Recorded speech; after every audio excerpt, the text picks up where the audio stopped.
Guys, my name is Ali Al Karguli. I'm a NASA postdoctoral fellow and a part-time entrepreneur. In this video, I'm going to show you specifically what makes SpaceX such an innovative and fast-moving company, and how is SpaceX able to do things that other people are not even able to think of or conceive, let alone get done. This is especially relevant for you if you're an entrepreneur or an aspiring entrepreneur, someone who plans at some point to start your own business or grow your own business, because the ideas I'm going to explain in this video are going to be relevant if you want to achieve the same levels of speed and efficiency within your business. Now, I'm wearing a SpaceX shirt because recently you may have heard that SpaceX has done something remarkable, which is they were able to land their rocket booster and basically have something grab it, like with arms, something that's like very, very difficult from an engineering perspective.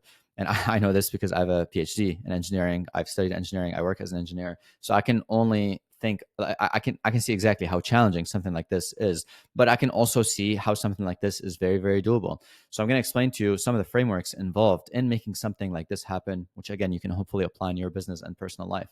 Now, what I'm going to talk about here is what's called iterative loops, iteration loops. But more importantly, I'm going to talk about how SpaceX and companies like SpaceX and entrepreneurs like Elon Musk like think and move with such speed and even decide on whether something is worth doing or not, and when something's worth doing or not, whether it should be done or not.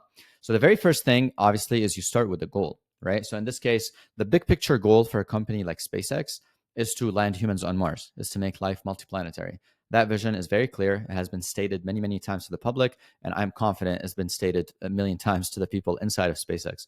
In fact, this is the very thing that attracts some of the best talent in terms of engineers to SpaceX, is the idea of you want to work on this very cool and exciting thing of landing humans on Mars. But once you have that big picture goal, you want to break it within small, you want to have smaller goals, right? You want to have milestones. Like, okay, in order to get humans on Mars, we need to build a rocket or a ship that's going to take them there. And in order to build that ship that's going to take humans there, well, we first need one to go to orbit, and then we need to go a little bit further, and then we need to make sure that it returns, and then we need to make sure that we can grab it, and then we need to make sure that we can refurbish it. And each along the way in that grand vision, there are these smaller steps and smaller goals that are taking place. So the very first thing you do is you identify that goal and you identify that mindset. Now, this is something that's immediately different in someone like Elon Musk or someone who thinks like an engineer or a systems thinker compared to other entrepreneurs. Most people I see who get into business have this mindset of like, what are other people doing, or what works, or like what's hot, or like what should I do based on like what other people are doing. There seems to be this idea of like inferring your next steps based on like market dynamics and based on like what other people think you should do or what other people think you want. But in the case of Elon Musk, that goal is actually is determined by physics, right?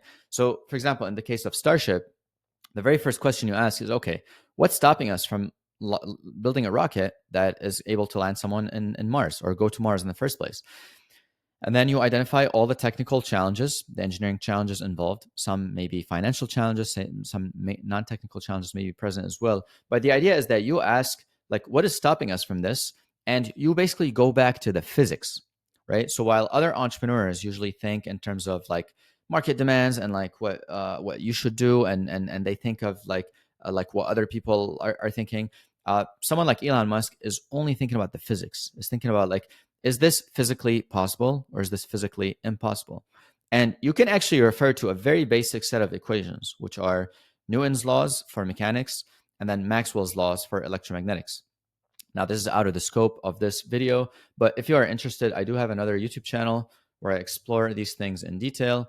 And you can look it up. It's called Ali the Dazzling. And I basically make videos explaining some of these electrical or engineering or physics concepts regarding mechanics, electromagnetics. But basically, the idea is that you want to check if something is if is feasible. And the way you check if it's feasible is you see if it's compliant with the laws of physics. And if it's not compliant with the laws of physics, then you cannot do it. You just cannot do it. We don't know how to do something. Like if I take this cup right here and I drop it, I know that based on the law of gravity and the gravitational field equation, this cup is going to drop to the floor and it's going to crack. Most of the time, it's going to do that. We have not had an instance where it doesn't do that. So based on that, you go ahead and you set your goal. And once your goal passes a feasibility check and you know that it is doable, for example, we need to build a certain part or a component within the stage, or we need to get the rocket as a whole to reach a certain level in orbit. Once you check that that is physically possible And again, the way you do that in this case, for example, this is a technical problem. So you write down the equations, you do the math, but you also run some simulations, you run some computer models. Then you go ahead and test it in reality. So step 2 is execution. So you go ahead and execute the plan, right? So you came up with a goal, a milestone goal. You check that it's feasible, and then you go ahead and execute it. And then 9 times out of 10, 90 times out of 100, 2 times out of 3, depending on the ratio, depends on whatever you're doing, it's not going to work. And that's okay. So there's another difference in companies like SpaceX or entrepreneurs like Elon Musk and everyone else, from my observation, is most people try to get it right the first time. Most people try to come up with a perfect plan. They try to come up with the perfect idea and the perfect way to execute things and the perfect way to do this. And I know this because I was actually inside SpaceX for an interview prior to my job at NASA. So what the SpaceX engineers actually say is no, we're gonna get it wrong the first time, and now that we're gonna get it wrong the first time, let's just do it, get it over with fast, see why it went wrong, and then improve it. Which brings us to the third element, which is iteration. So the reason companies like SpaceX are able to move with such speed is there's an ongoing iteration cycle. There's a constant iterative cycle that is taking place. And this actually applies to smaller businesses as well. Like, you don't need to go and build rockets for you to use this. I actually use this in my own business. Like right now, I run 2 businesses. One of them is called Next Level Systems. We help entrepreneurs be more productive and more focused, more organized, and more intelligent. And we teach them how to think in systems, and we teach them frameworks like this. And right now, the business sitting somewhere between $30,000, $40,000 per month. And we're constantly iterating things. We're iterating our product. We're iterating our landing page.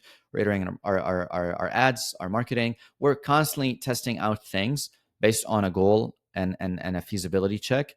And we just execute on it with speed. And then based on the results that we get, we see what works and what doesn't work. And if you pay attention, this is actually the scientific method. So it's actually like the reason someone like Elon Musk, who studied physics, or someone like myself, and again, I'm not equating myself with Elon Musk, I'm still the very, very early stages of my career in entrepreneurship and engineering. But the idea is that it's the same line of thinking, which is just the scientific method. So Elon studied physics. Jeff Bezos studied electrical engineering. I studied electrical engineering as well. And what that does is when you get a deep understanding of physics, you actually have a deep understanding of science and a way of scientific thinking. And scientific method is pretty simple. You make a hypothesis, you run the experiment, you see what happens.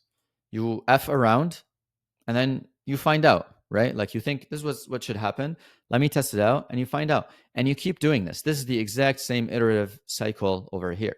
So the faster you can run through these cycles, the more innovative you are, because the more things you can try, the more you're going to get feedback from reality, the more you're going to refine your hypothesis, because now you've gotten smarter and you've learned something new, and you just keep doing that. And I'll give you a very simple example. Like in my case, if I'm trying to, I don't know, build a product that helps humans make better decisions, or build a product that helps humans focus and prioritize, I'm going to start with a hypothesis that humans maybe struggle with time management or clarity, or they struggle with being able to identify a goal, or maybe they struggle with sitting still and doing work. I'm going to come up with some sort of hypothesis, and then I'm going to go build something that solves it, and then I'm going to go present it to the market. I'm going to hit up one of my friends and say, hey, I think you might find this helpful. Can you test it? Or if I have money, I'm going to run paid ads, and I'm going to say to the market, hey, there's this problem that you have, and there's this solution. Give it a shot, see if it works. Like you have to be at a constant interface with what you're trying to test in order to refine your hypothesis. And basically, the case that happened with SpaceX is they first built like a certain type of engine, and they made a hypothesis. They're like, okay, I think this is enough to get us to lift and be reusable. And then it doesn't work out, and then they find out why it doesn't work out. And this is actually very famously documented. If you read Elon Musk's biography or SpaceX, like very first few rockets, I believe the Falcon 1s, the first 3 blew up, but each time the rocket blows up, they would go take a look at the parts, figure out what went wrong, and then try it again and iterate and try again. Now, again, in the context of rockets and technology, I get it. This can be very expensive and very stressful. But if you're like an online entrepreneur, or if you're someone who's just like, I don't know, selling something that's like information oriented, or a consulting service, or a digital product, or something that does not require you to go out and build a rocket and launch into space and wait for regulations, you have an insane advantage, because you can go through this iterative cycle so fast. You could run through this at lightning speed. And I see this in my business because I am running my business with the mindset of an engineer. And I see a bunch of my entrepreneur friends and other entrepreneurs who are running it with the mindset of the salesman marketer. And I am like in few months, we get done what these people do in years, because we are constantly iterating and we are so laser focused on the goal. And we've done the physics to understand that everything that we're trying to do is very feasible and very doable. And then all we have left to do is just keep coming up with ideas, testing them, getting data fast. Based on that data that we just got, learn about the marketplace, learn about the people, learn about what our clients want, learn about our technology and our product itself, and then go ahead and iterate and iterate and iterate. So if there's something I want you to take away from this video, is that if you want to be an entrepreneur, if you're someone who is genuinely interested in growing a business or scaling a business, or doing some type of work, or even in your personal life, doesn't have to be within business, something that has some type of meaning, the way you do it with speed and efficiency is by using the scientific method, right? And I would strongly encourage you to just have a very basic understanding of first principles, very basic understanding of systems thinking. If you'd like to learn more about these things, I'm going to go ahead and put a link below where you can learn a bit more about them. But other than that, these are the things that you really have to do. And if you don't do them, you could still succeed, but you're just going to be very, very slow. And I don't want you to be slow. So that being said, I'll go ahead and see you one of the videos. You may have one of my videos pop up over here. And if you're new for the first time, go ahead and subscribe to the channel, leave a comment, say hi, like the video if you thought it was good, and I'll see you around. Peace, love.